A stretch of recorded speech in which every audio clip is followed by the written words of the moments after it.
This girl that I love is pulling me one way, you calling me on the other hand, pulling me this way. It literally feels like it's a competition between y'all two. It is a competition. Whoa. I can't with that, though. What?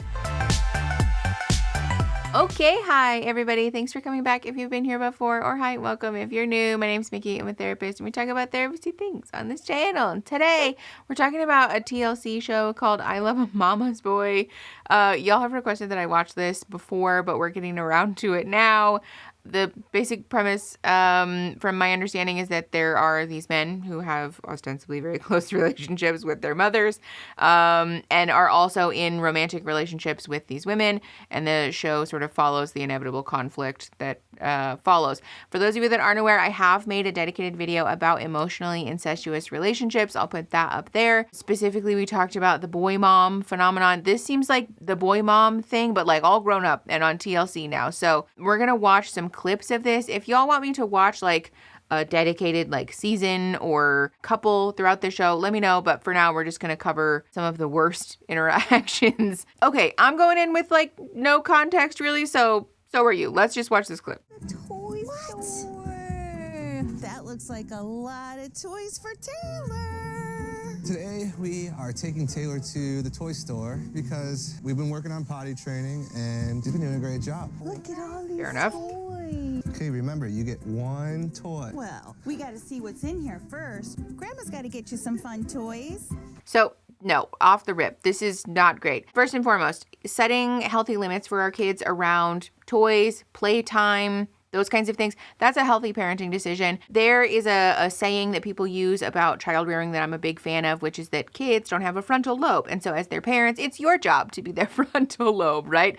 Children, especially when they're really young, they don't have impulse control. And so if it's up to them, they want to buy all the toys in the toy store. That's not a healthy or a realistic choice to be making. And so as a parent, setting those realistic limits is a really important thing. It's also a great practice to be preemptively reminding your kid, right? This comes up a lot with like leaving the playground, right? If you're waiting until the moment that you have to leave to let them know that it's time to leave, they're probably going to have a meltdown. So having warnings and like continual check-ins where we're saying like, hey, in 10 minutes, we have to leave, right? Hey, in 5 more minutes, we have to leave. Hey, in 2 more minutes, don't forget that it's time for us to go. We're going to go home. And then, okay, it's been 2 minutes. It's time for us to go home. Those kind of warnings can be really helpful for kids. And so this kind of thing where we walk into a toy store and we're excited still, right? And also, don't forget, we're picking out one thing today. That's a very normal and healthy thing to say. Grandma, off the dome, doing the like, well, no. Ultimately, parents are the people who get to make these decisions for their children because they're their parents, right? They're the people who are legally, morally, and ethically responsible for this little being. As grandparents, aunts, uncles, cousins, friends, chosen family, whoever, it's our job to be supportive of that. Obviously, that doesn't apply to things like parents being fucking abusive or shitty. That's not what I'm talking about. But for things like this, especially if a parent is setting a limit for their child about not having, sugary cereal or like buying a bunch of toys from the toy store or doing X, Y, or Z, whatever, it's your job to be supportive of that and to ultimately respect the boundary that these people are trying to set with you. And so this is a problematic dynamic from the beginning. Okay, before we go any further, I want to talk to you about this week's sponsor, which is Cook Unity, by taking you with me to have dinner at home. In case you didn't know, Cook Unity is a chef-to-consumer platform that delivers these incredible restaurant-quality meals to your door. And if y'all know anything about me, it's that I'm a big fan of fancy food and of things delivered to my door. Because listen, I'm busy, okay? So having a fridge that's stocked with these meals was genuinely a game changer for so many reasons. As much as I'd like to be a meal prep girly, I just don't have time for that. And anything that I would make would probably not taste as good as Cook Unity's meals anyways. So instead, our fridge is stacked with these amazing meals that we can make super quick at home. So for less money and less time than grocery shopping, Erin and I can have these amazing meals delivered to us. Like, hello. I also love that Erin and I can choose different meals and sit down to still share a meal together. On this night, I had chicken in mole poblano by Jose Garces, which I won't lie. I was kind of freaking out about because he's an Iron Chef and a James Beard Award winner and also a Latino. So his mole was actually authentic, which is really hard to find, actually. This mole was amazing. Look at this food. It was so good. It was also super quick and easy to make for dinner. The meals have fast instructions for the microwave or chef instructions for the oven. We chose oven because we're extra, but like you can't argue with the results. I mean, look at this. Cook Unity has actually rewired my brain, and they have also been kind enough to give my viewers 50% off of their first order. So go click the link in the description and use code Mickey50 to try it. These meals have become a staple for Aaron and I, actually. So make sure that you go click that link in the description. Try Cook Unity. You'll get 50% off of your first order of chef-made meals delivered fresh to your door. Thank you again to Cook Unity for sponsoring this week's video. Let's go ahead and hop back in. So it's so important that Taylor only gets one toy and realizes that she's only getting one toy, because the structure and the rewards are something she needs to learn now. She'll learn for the rest of her life. It's pretty important to us. We're going to make a decision now which Pause. one we're going to take. For what it's worth, I also want to outline or underline the importance of consistency with kids. If we say we're going to pick out one toy from the toy store and then we pick out 5, what your child learns is that the things that you say are sort of flexible, right? That's not really a hard and fast rule.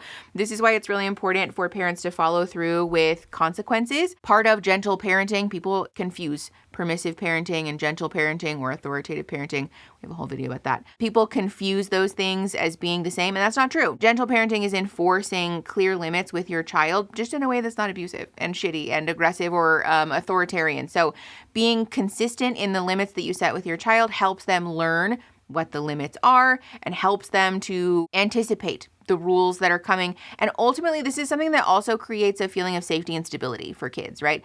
Obviously, in theory, it's more fun to pick out 85 toys at a toy store, but ultimately that consistency is something that creates a stability that is actually quite soothing for a child's nervous system.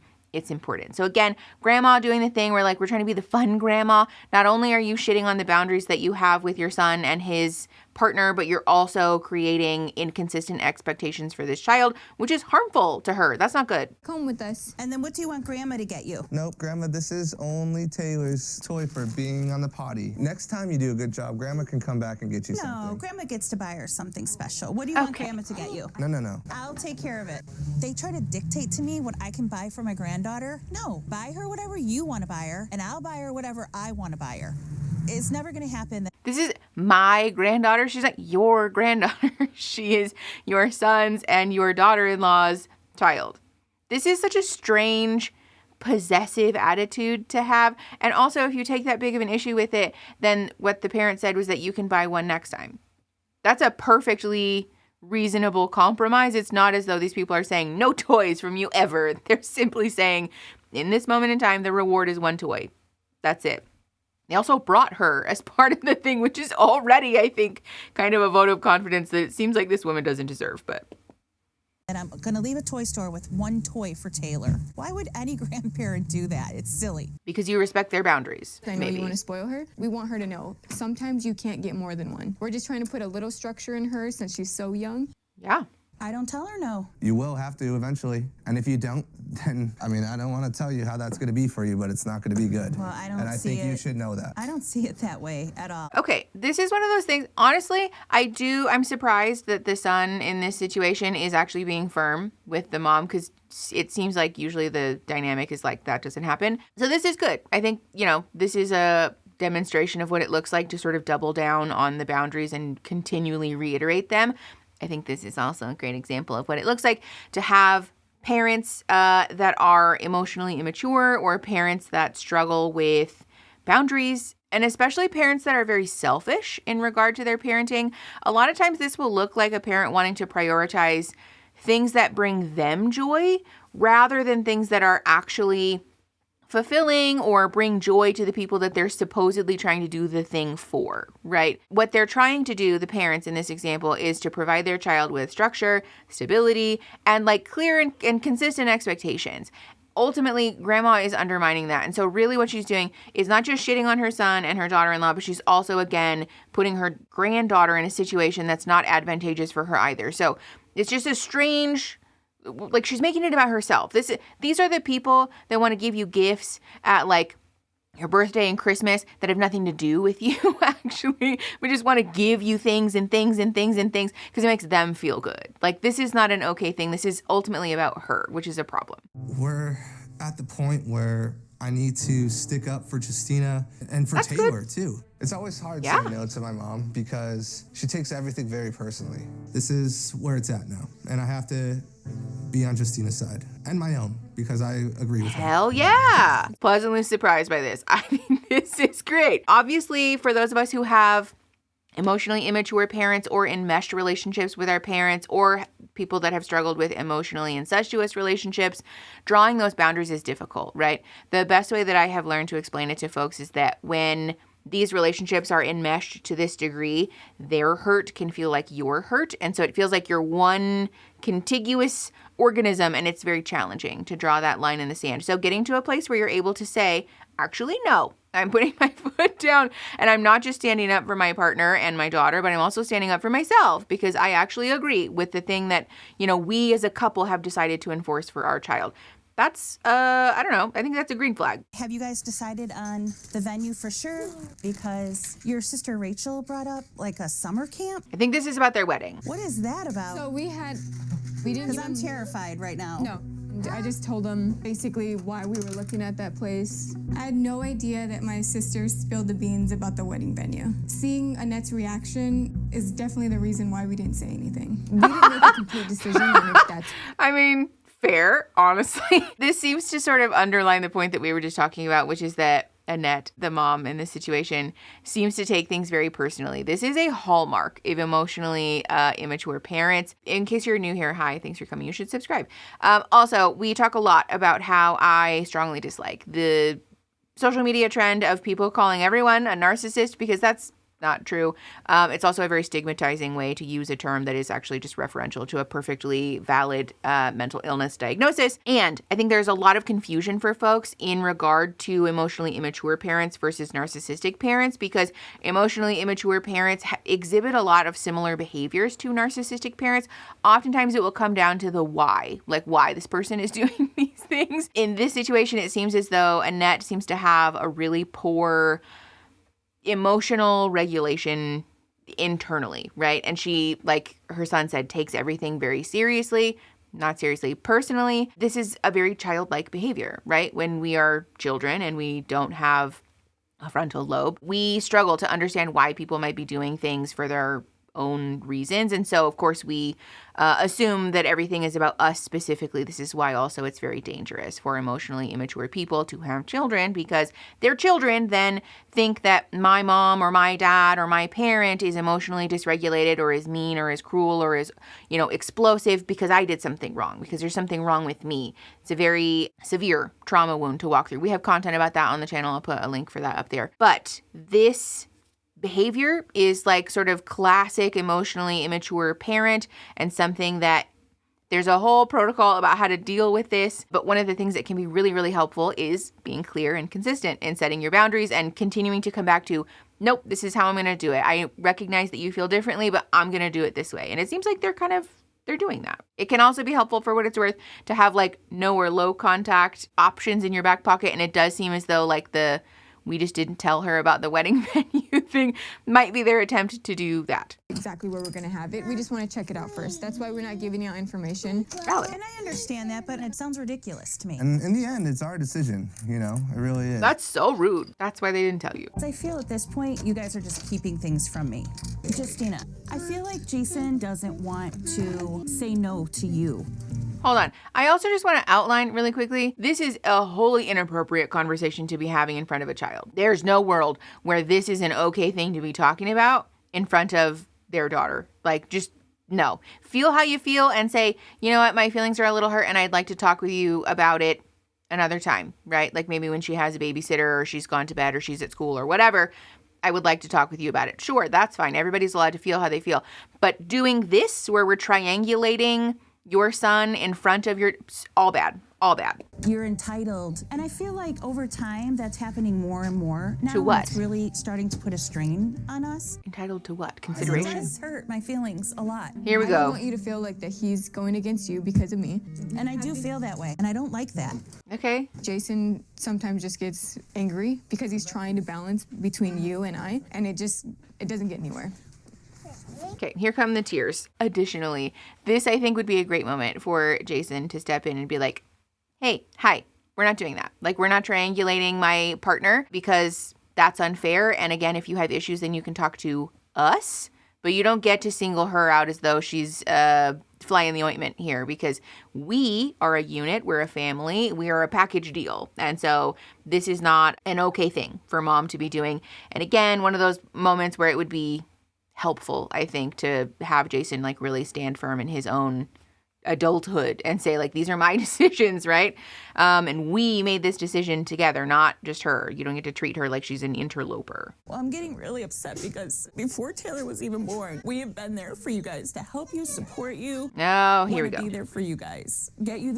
We're weaponizing the support. If your parents or just people in general do this to you, feel free to, call BS and just say that out loud. But also know that you're very valid in feeling annoyed, upset, hurt by this, and to take steps away from this relationships or to take some space for yourself, because people who weaponize their support of you in order to coerce you into doing the things that they think you ought to be doing are not actually supporting you out of genuine good faith.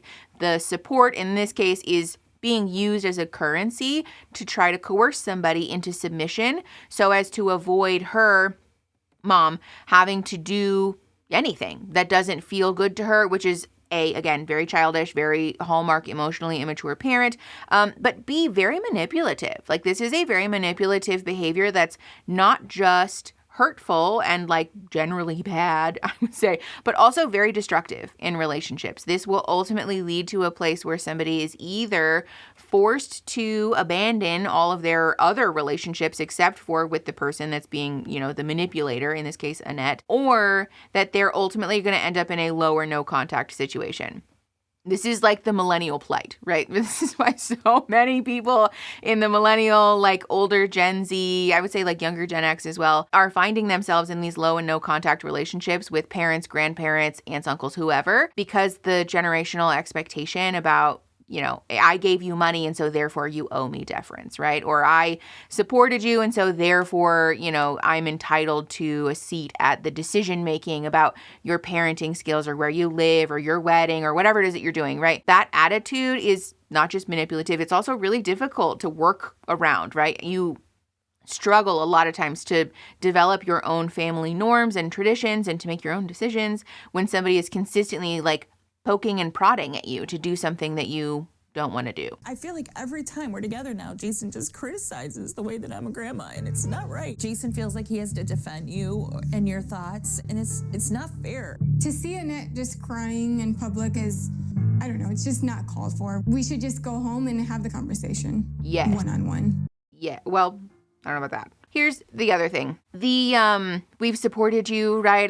Especially if this happens to you where somebody tells you, I fed you and I clothed you and I, put a roof over your head. Those are just the basic expectations of parenthood, right? Let's be very clear about that. And especially family generally, supporting someone through the birth of their first child or supporting them in their relationship, that's not anything above and beyond what I would say is a bare minimum for being allowed into somebody's life. And so especially weaponizing like, well, we supported you through the birth of your child. Like, okay, so like you don't get an award. You don't get an award for doing the bare minimum. And you especially don't get to tell your son that he should abandon his partner in order to avoid ever possibly upsetting you or doing anything that causes you to feel bad, because this is another hallmark of the emotionally immature parent thing and of the emotionally incestuous relationship thing, which is I want to be treated as though I am the number one priority in your life at all times. And that's not a healthy or okay expectation. This often happens as well in these situations where a mother will feel emotionally unseen or abandoned, either literally or figuratively, by her partner, and therefore raise a child that she wishes were her romantic partner. This is why this dynamic is so fucked, because, and why people call it emotional incest, because this dynamic is ultimately about a mother trying to soothe her own attachment wounds about not having a romantic partner that either is literally there. Sometimes this happens because they just literally don't have a partner, or figuratively, right? Like a partner that's very emotionally closed off or emotionally unavailable. They'll try to latch on to a child. This does happen in other dynamics, right? It's very common for this to happen in a mother-daughter dynamic. The gender makeup is sort of up for grabs, in my opinion, right? Gender's not a binary anyway, so there's like all different configurations of this that's possible. But the reason that there's a lot of like mama's boy rhetoric, I think, in our popular culture is because cishet relationships are seen as like the norm, and also something that tend to come along with some pretty problematic expectations because of the way that patriarchy and misogyny interact in this type of dynamic. Usually it ends up in this situation where a mother will look for a more emotionally available child in her son, which I don't think it needs to be said, but I'm going to say it anyways, is fucking gross and harmful and abusive and never going to lead anywhere good. Never going to lead anywhere good.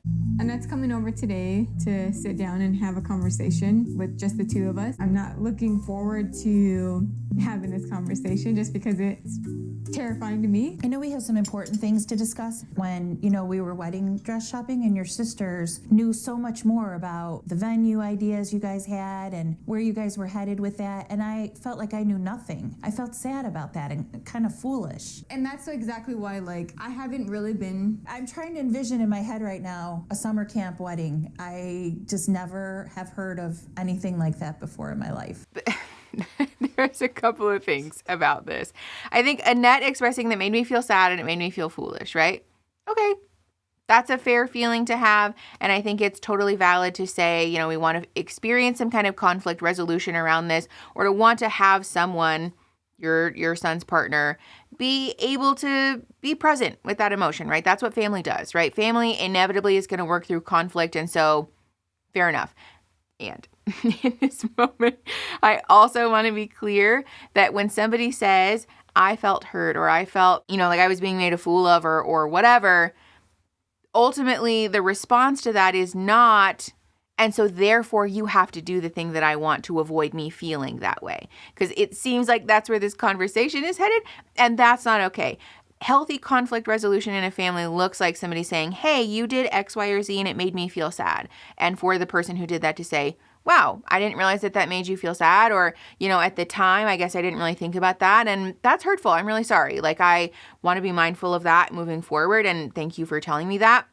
How can I repair that for you, right? How can we move through this and experience some resolution? That's going to look like somebody being present with your emotions, or being more mindful in the future, or, a heartfelt and genuine apology, or for us to spend some quality time together, maybe, depending on the dynamic there. But never is it going to be, okay, great. Now that you've said you're sorry, you are on the hook to do all of the things that I want you to do, or that you owe me an automatic, I get to steamroll over top of you kind of thing. That's not what healthy conflict resolution looks like. That's a manipulation. That's somebody attempting to use their feelings, again, as leverage to try to get you to submit to their wants or needs. And that's not okay. It's not a traditional wedding. You can make it whatever you want it to be. I know in your mind, you have it set that Jason and I are going to have this wedding in Vegas. And it's going to be on the Strip. Great. But I don't want that. I want you to see what I'm trying to envision for our wedding too. But you say that Jason is on board. Pause. That's very clear. That's very concise. I also want to be clear here, though. This whole conversation, in my opinion, is sort of unnecessary, because Justina and Jason don't owe anybody an explanation about what they want to do for their wedding. I understand that there are complicated dynamics sometimes, especially when families pay for a wedding, right? I don't agree with that, but it is sometimes a family or a cultural norm that if I'm giving you my money, I want the wedding to look the way that I want it to look. Again, I don't agree with that, but I understand why people think that way or how that happens. and. Ultimately, a wedding, a childbirth, a graduation, all of these like big life events, you don't owe anybody an explanation about why you want it to look the way that you do, right? If you want to have your birthday party having like tea with all of your stuffed animals, that's your choice and you get to do that. Nobody is entitled to tell you that you're wrong or that you're bad for doing the things that bring you joy. And especially in moments like this where family is often presumed to be a part of these events, there's a lot of expectation and entitlement that can come up. You don't owe anyone an explanation for why you're choosing to do things the way that you are. And if conflict like this comes up, it's totally okay to say, I hear that you're hurt. I understand that that is difficult for you, and I'm still going to do it the way that I want to because ultimately this is a big moment for us. And so we're choosing to do the thing that makes the most sense to us. That's it. You don't have to weigh out the pros and cons of a different situation or to say, oh, well, I understand your perspective and, maybe we'll incorporate a little bit. No, we don't have to do that. There's no rationalizing or explanation needed. You're just allowed as an adult human being to say, I'm really sorry that that hurts you. I understand that that's difficult and I can totally empathize with that. And I am still going to make the decision that makes the most sense for me in this moment. You're a grown up. You get to do that. Forward with this? You're sure about that? Yeah. And he's not just wanting to give you what you want? Because I have a couple places I could show you guys too that I saw. And if you could have an open mind too, I just don't think it's natural for a son to have to be against his mother. We're making this up. Justina's being a little unreasonable. She is thinking about a venue that is just way out there, something I've never heard anyone consider. I feel like if Jason really had a say in these details, we would have a venue already booked on the Strip in Las Vegas. This is another issue that comes up a lot in the mother-son, like emotionally incestuous dynamic. This presumption that my son is being held hostage by this wicked, wicked woman who just won't let him have what he wants, but his sweet mommy knows what he wants. This dynamic is so incredibly toxic. It's often predicated upon a false understanding as well, because often what happens is that in this emotionally immature and emotionally incestuous dynamic, a child learns how to replicate behaviors that their parent is looking for. Typically, this looks like people pleasing, right? When you're a child, obviously, it's not exactly people pleasing because you're not like a grown up yet, but it's essentially like a child version of people pleasing. You learn how to say things and do things and cook the books so as to avoid your parent becoming upset with you. This behavior can cause emotionally immature parents to then think, oh, I know what my child wants, right? I know my boy. That's not true. Actually, what really the aspect or the facet of your child that you know is the child who's terrified to be honest with you, is the child who is dishonest with you a lot of the time because they're too afraid to deal with your emotional outbursts, or the child that shows you just the side of themselves that they know that you'll approve of so as to avoid your condemnation. And again, emotional outbursts, the trauma of having to live through what we just saw happen at the toy store. And so when they meet a partner in adulthood where they're able to be safe with them and express their true wants and needs, this happens where the mother will say, I really know my boy and you're hurting my boy. That's often not the case. Usually what we're seeing happen actually is that your son is just actually able to be honest with a partner for the first time or somebody in their life for the first time. And they're then making those decisions for themselves and they feel emboldened to then set boundaries with a problematic parent figure because now they have somebody on their team who is actually interested in what they want, right? Who is actually willing to stand up for them, make space for them, to hold their wants and needs in equal consideration with their own, and is able to take criticism and feedback as well. And so in that healthy dynamic of a partnership where they're equally considerate of one another, they are, the son in this case is often more comfortable to say, actually, no, I'm not going to default to showing you this part of myself that, cuts off my own legs for your approval. I'm actually just going to be honest and I'm going to bear the consequences of that, knowing now that I have somebody in my corner that I can do that with. That's often where the confusion comes from. But I want to be clear, this is not the child's fault, right? This is not never, ever the child or you, in that case, if it's you, never your fault, because children do things in childhood out of an instinct for survival. We learn how, again, to replicate behaviors because we're trying to not be traumatized to the dickens. It's a survival instinct that we don't realize that we're doing. As adults, obviously, we want to work on that, but it's different. You get it. So I feel like maybe you guys will change your mind if you actually go and see a couple of the venues on the No. strip. Don't you think Jason would be happy with it on the strip? Him and his buddies and just the whole family in Vegas. We know how we want our wedding to be. Good for We her. definitely don't see it on the strip, Vegas themed. We don't. Good We for just her. want you to be happy for us. I want to point out for you guys that she didn't say, no, I know what he wants and it's not that. She said we. We know what we want. We feel confident in that. And so we've chosen X, Y, or Z.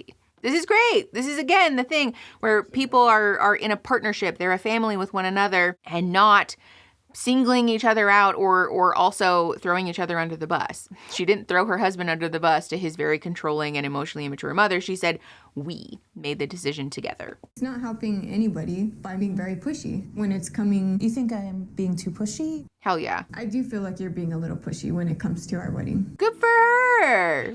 We're going to get what we want for our wedding. See? Well, Good for her. that really hurts me. I almost feel it sometimes hurts us. Yeah. You guys are going to have a Vegas themed wedding down on the strip.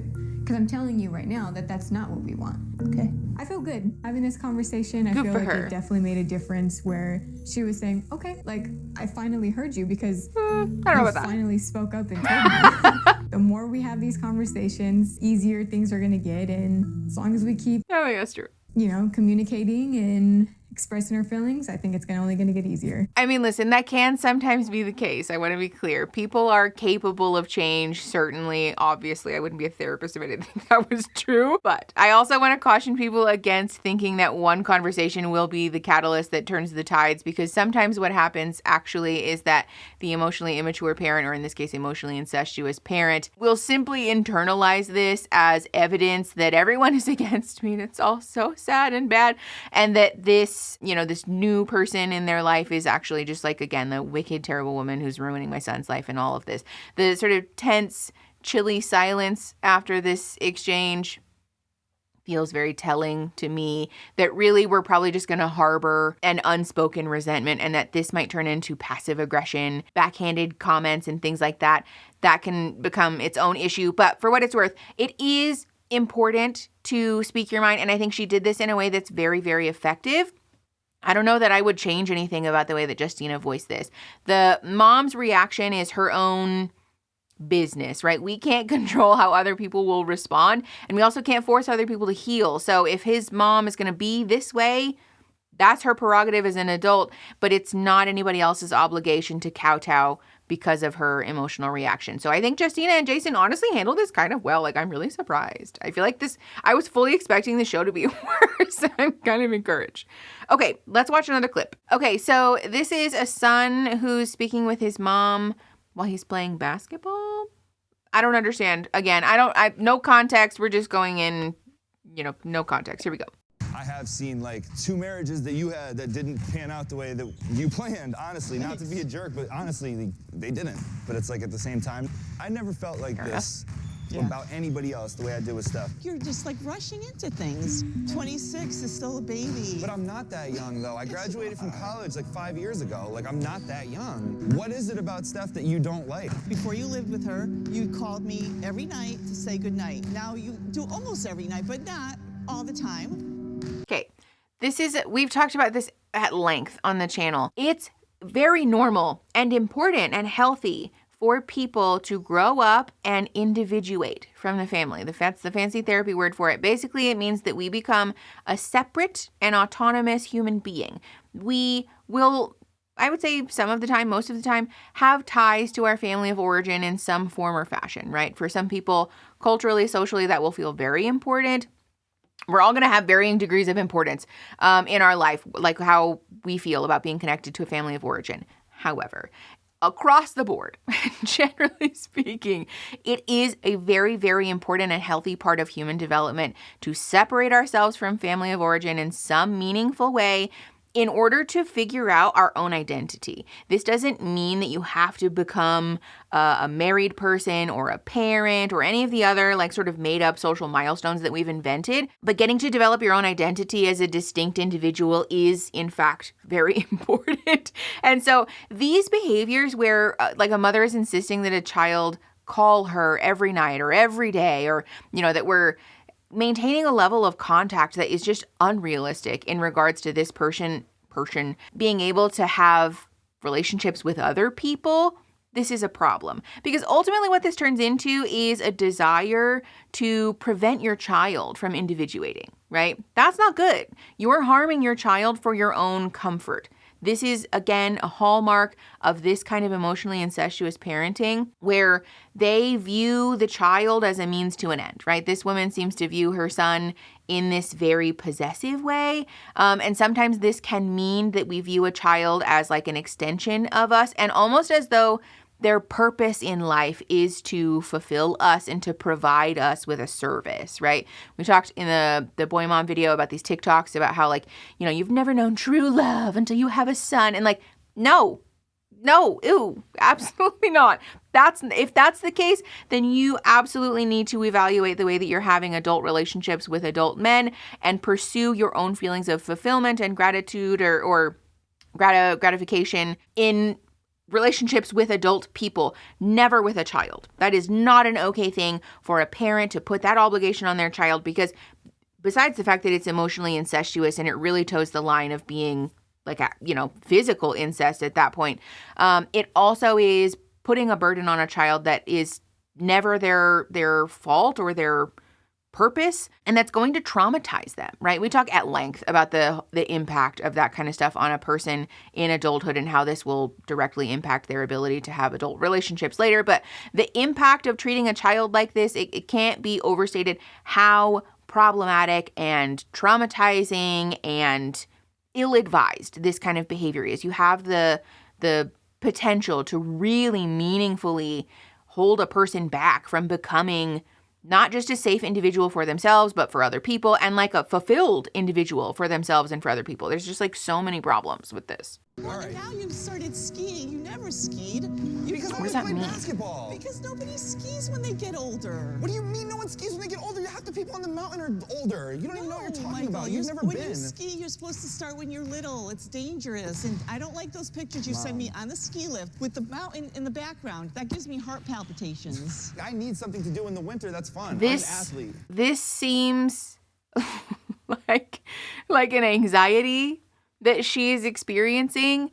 And again, she's reaching for her son to pacify her anxiety, because in this moment, I don't understand. This seems like we're making things up at this point. Like, I'll be honest. But even if that were true, right?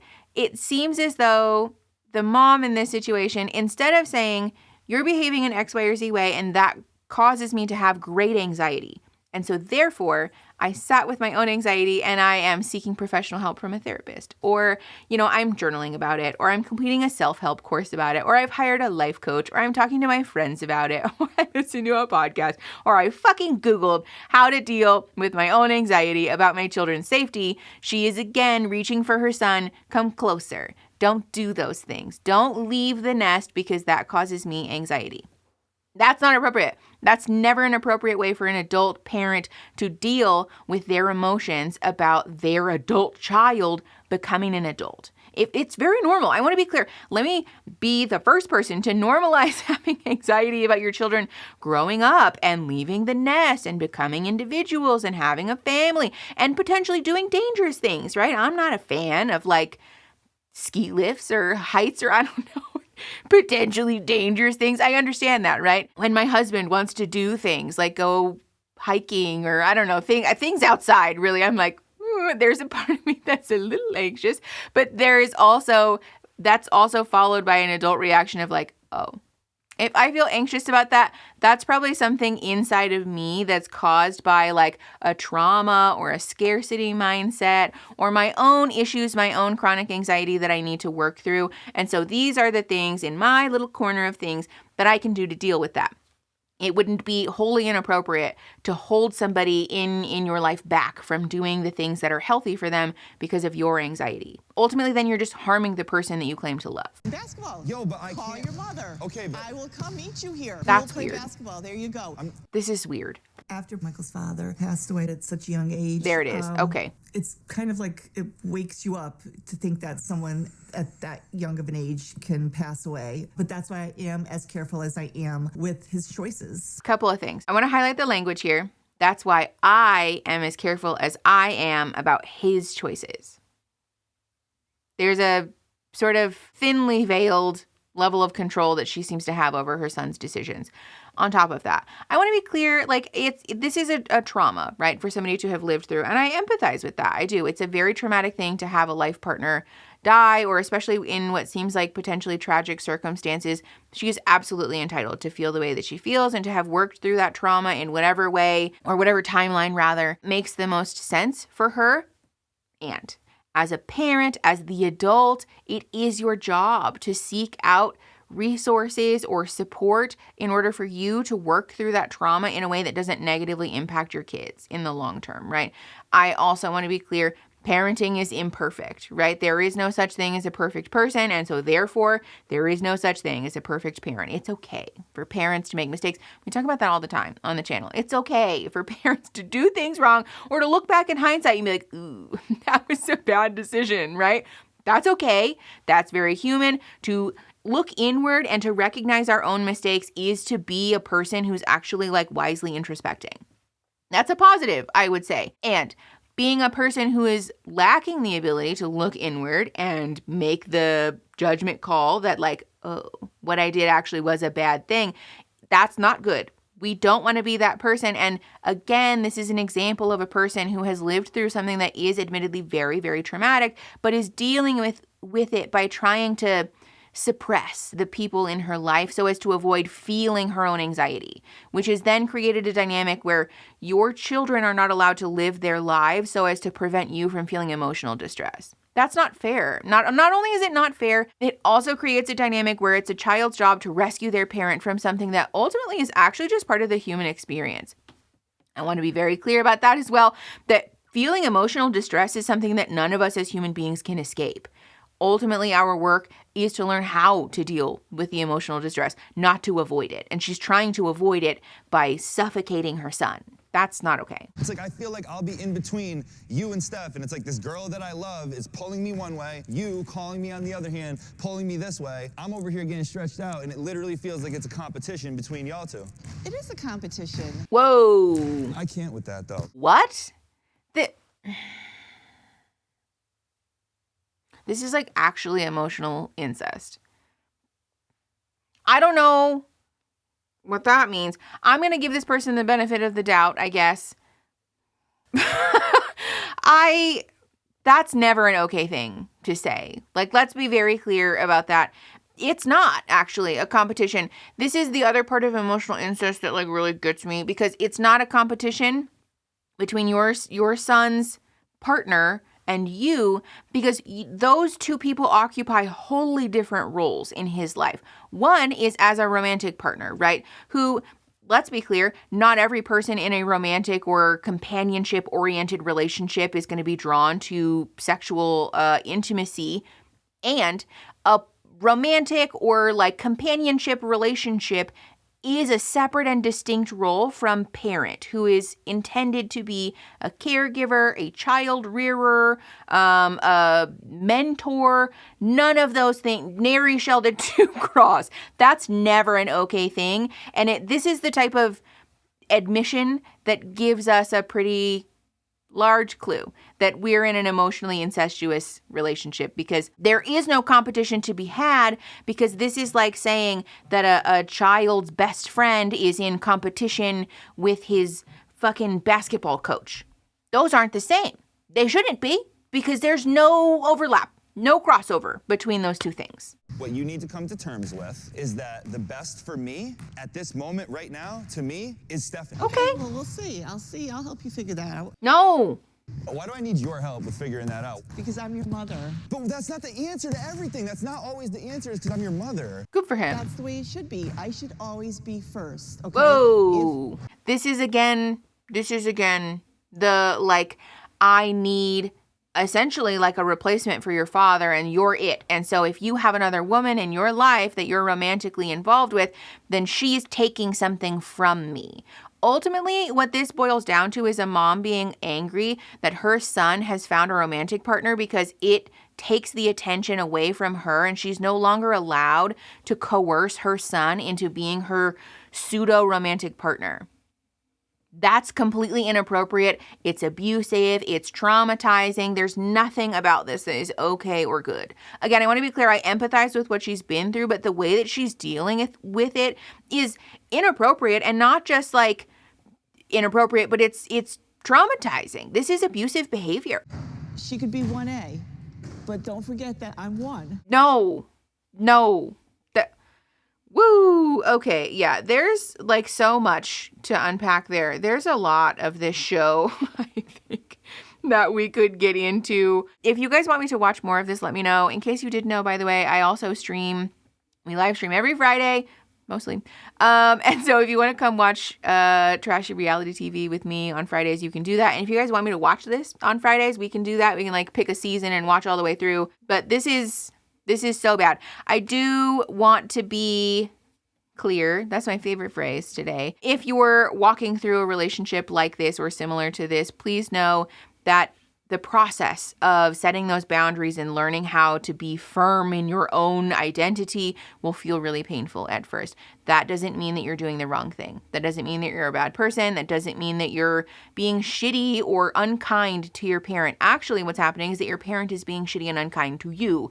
And so while the in-between can feel really bad, the other side of this is learning how to have healthy adult relationships with yourself, but also with others and with your family members. And the payoff for that is getting to feel a lack of shame and guilt in being the person that you want to be, the person that you should be allowed to be. So big love to you if you're going through that. Please know that it's really difficult. Obviously, there's always links in the description for therapists. If you want to go find a therapist of your very own, go check those out, because there's a world of wonderful, helpful therapists out there who want to help you work through things like this. And it's a figure-outable thing. It really is. It doesn't seem like it from the outset, but it is very much a workable issue.